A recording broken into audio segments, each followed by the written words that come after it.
Hello everyone, my name is Shannon Hoy, and today I will be talking about Chapter 8 entitled Causes and Reasons from B.F. Skinner's About Behaviorism. First, I'm going to review key vocabulary. Then I will briefly discuss the importance of the chapter as a whole.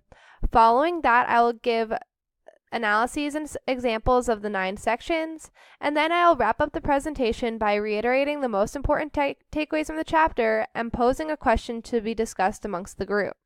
So let's get going. The first term we'll look at is contingency. Contingency is a term we've seen a lot through Skinner, Cooper, and Johnson's writings, but I'd like to discuss it once more. Cooper states that contingency refers to dependent and/or temporal relations between operant behavior and its controlling variables. So what does this mean for practical use? A working definition for contingency could be the following. In order for Z to occur, Y must happen. An example of this would be a child receiving ice cream if the homework has been completed. So the child receiving ice cream is contingent upon him completing his homework. Skinner mentions the term social contingency several times throughout the chapter. So with the understanding of the previous definition of contingency, what does it mean for something to be socially contingent? This means that social consequences are contingent on behaviors. An example of this can be taken from the movie Footloose. The town had banned dancing in response to a tragic drunk driving incident. The Reverend presenting the aversive stimuli to Kevin Bacon is contingent on Kevin Bacon dancing, which is the identified problem behavior. This concept will be more fully come together when we get to this section of the chapter that discusses governmental and religious laws. And finally, inductive reasoning is defined by Skinner as reasoning from part to whole, from particulars to generals. An example of this definition is observing a child pulling on his ears. Following this, a pattern will be noted. Then, a tentative hypothesis will be made, and finally, a theory will be developed. Deductive reasoning is the opposite of inductive reasoning. Therefore, an example of this would be starting at the theory of a child experiences a high level of anxiety due to X while in the classroom, then followed by a tentative hypothesis being drawn, followed by a pattern being discovered, and finally followed by a specific observation being made. That is all for the key terminology for the chapter, so let's move on to discussing why this chapter is important to ABA. A BCBA's fluency in behavioral terminology is dependent on terminating the circular reasoning vocabulary peppered throughout our everyday language, and this is done in order to accurately define behaviors, antecedent events, and consequences. This chapter specifically discusses causes and reasons. Humans frequently use terms like cause and reason when analyzing why behavior happens, but Skinner thoroughly explains what cause and reason really mean in regards to behavior. So now let's move on to the analysis of the chapter. The first section that we'll discuss is commands, advice, and warnings. Skinner states that an order or command describes an act and it implies a consequence.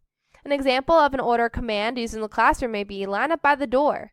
The described behavior is lining up, and the implied consequence would be going outside for recess, or a lack thereof if the students do not line up. Similarly to orders or commands, a warning describes an act and implies a consequence, but the difference lies in that the consequential aversive stimuli is not supplied by the person or thing issuing the warning. An example of a warning could be slippery when wet sign that a custodian may put on the bathroom floor after mopping. The sign itself would not be the antecedent variable to a person falling, the wet floor would be. Advice is similar to a warning, but instead of implying an adverse stimuli, it would imply a positively reinforcing stimulus.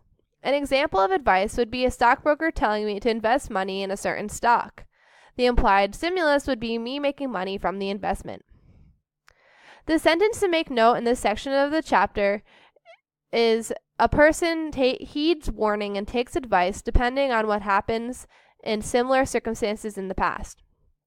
Trust, therefore, is not an innate entity, but rather a conditioned response. An example of this would be if my mom warns me against using drugs, my heeding this warning would be dependent on the results of similar conditions in the past. It would be a fallacy to say that I followed my mom's warning because I trusted her.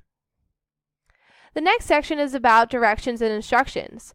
In this section, Skinner uses the term knowledge but does not really expand upon its definition and role in behaviorism.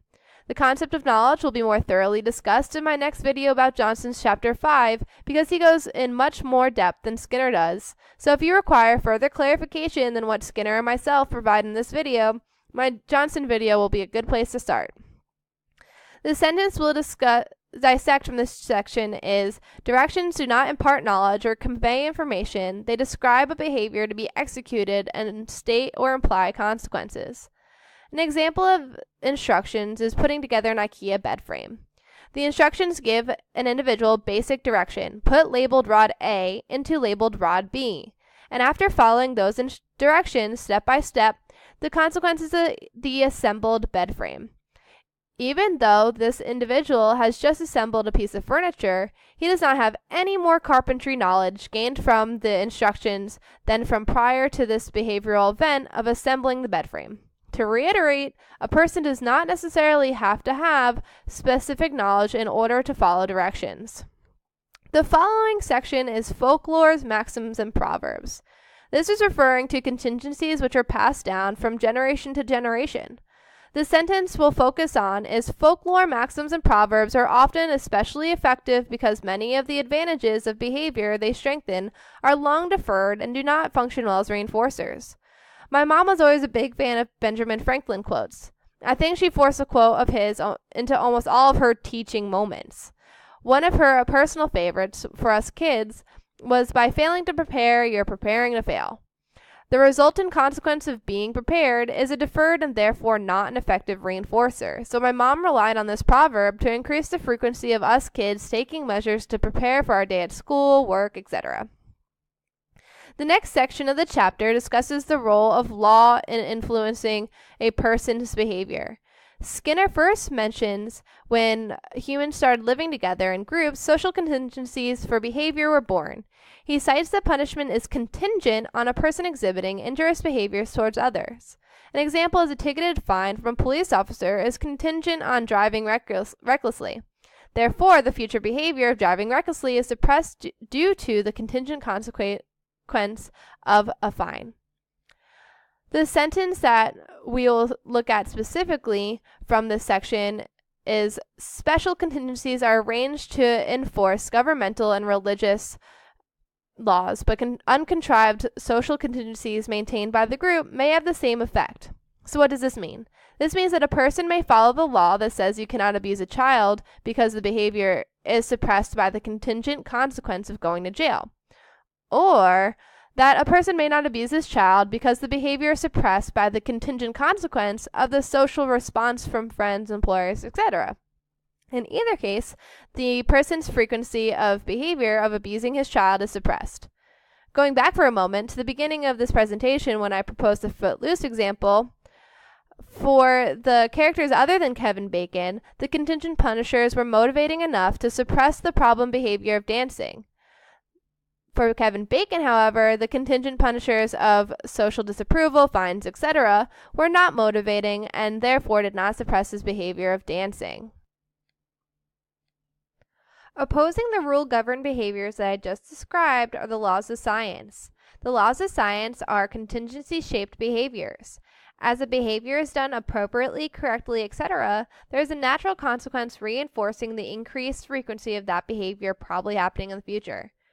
Skinner provides the example of the blacksmith and how the blacksmith's behavior was reinforced by the steadiness of the fire. Conversely, the blacksmith's apprentice's behavior was contingent on getting paid, not contingent on the steadiness of the fire.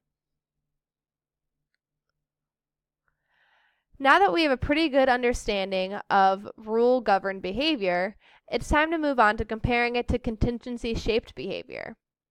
The main takeaway from this chapter is that rules can usually be learned more quickly than behavior shaped by contingencies they describe. The way to think about this concept is think that you are a student and a teacher gives you a piece of paper. In a rule-governed scenario, the teacher would explicitly state how to behave correctly and either imply or state the presentation of the reinforcer. The contingency-shaped scenario, the students would start working on the paper with no instruction, and their behavior would be shaped by being reinforced for behaving correctly. And as the students continue to work on the piece of paper, the teacher would shape their behavior to the desired one.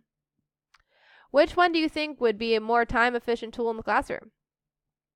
If you're still having difficulty with the differences between contingency-shaped and rule-governed behavior, think back to the video Dr. Barthold posted about the dog training example. That's a perfect example of a contingency-shaped behavior.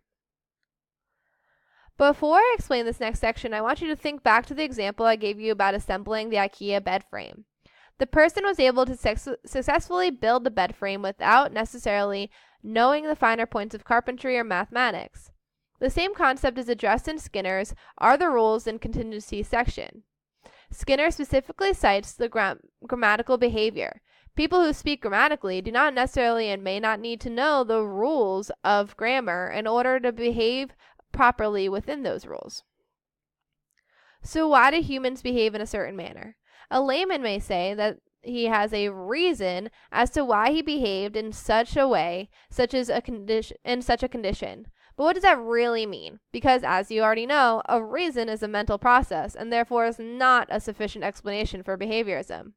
In Skinner's Reason and Reason section, he states that the consequences described or implied in advice, warnings, and laws are the reasons why a person takes advice, heeds warnings, and follows instructions and obeys laws. An example of this is the student studying. A layman may say that the reason why the student is studying is so that he can get a good grade on his tests, but we know better. We would say, in the past, the behavior of studying was reinforced by a good grade on his test, so the probability of future frequency of him studying has been increased. The final section of the chapter is reasoning, and in this, Skinner talks about induction and deduction. In the beginning of this presentation, we went over the definitions of the two types of reasoning, but to reiterate, induction is when a reasoning goes from a small piece of the puzzle to the entire puzzle, a complete puzzle. And deduction is when reasoning goes from the entire complete puzzle to the piece of the puzzle. Under induction, which Skinner describes to be an analysis of conditions under which behavior is reinforced, Skinner discusses rational and irrational versus conscious and unconscious behaviors. Skinner argues that all behavior initially is irrational, meaning that it has not been analyzed, and unconscious, meaning that the person doesn't know why they are doing it, or know that they are doing it.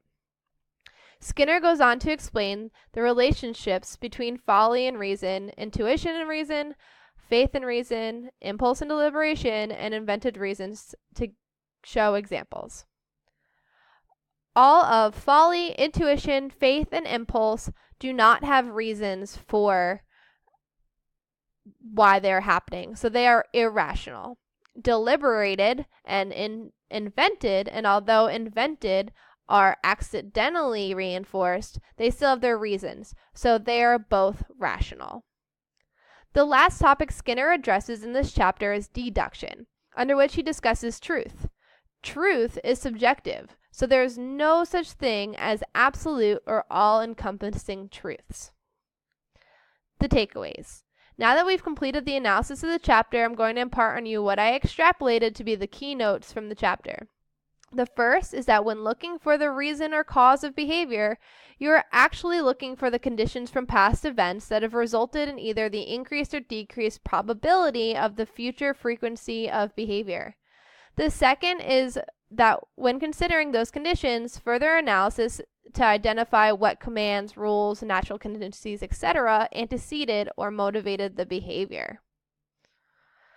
So my question for the group is, if trust is not really innate, how do so many exceptional learners gain this excessive amount of trust? And is it something that can be decreased in the future? If you're looking for more information, just check out these textbooks. Thanks, guys.